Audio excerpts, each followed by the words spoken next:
was one of the bands that fans were coming to see on this past Warped Tour, and there seems to be a new indie movement in modern rock that many haven't picked up on yet. The band released Discovering the Waterfront, and they're still touring in support of the release. We caught up with vocalist Shane Told at Warped Tour late last month, and he said he was enjoying the tour. Well, the cool thing about this tour is there's such a mix of newer bands and as well as the older veteran bands. Like growing up, some of my favorite bands were NoFX, Less Than Jake, and now I'm like super good friends with NoFX, so it's kind of weird, but it's really cool.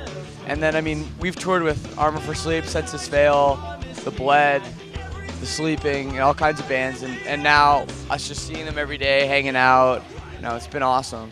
The band is actually returning to the road starting September 14th as part of Under Oath's Canadian tour. The band will follow that with a headlining trek with Aiden and He Is Legend, among others. Shane talked about the new underground indie movement that has flown mostly under the radar. Well, it's getting bigger and bigger all the time. Our band has gotten bigger, every month. And I think eventually it's gonna kind of explode, and a lot of the bands will become more mainstream, and then, the new indie scene will start, just like what happened with grunge and some of the 90s punk rock bands and stuff. So I think that's just happening again, and history just repeating itself, which is great, and I'm excited. We asked Told if he gets a chance to write on the road, and he said that he'll have to wait to get to the comfort of home to begin a new album. We've been our last record came out about exactly a year ago. We've been on tour for a year, so after this we're gonna go go home, start writing some songs, jamming it out, and then we'll hope to put out a new record next year.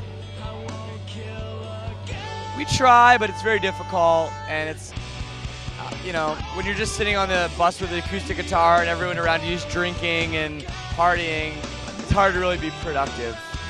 So I do most of my best writing like at home in my bedroom, Silverstein wraps up an exhausting year of touring on November 25th at Albany, New York's Northern Lights. Silverstein has two other collections fans can check out: 2003's When Broken Is Easily Fixed and the 2001 EP When the Shadows Beam.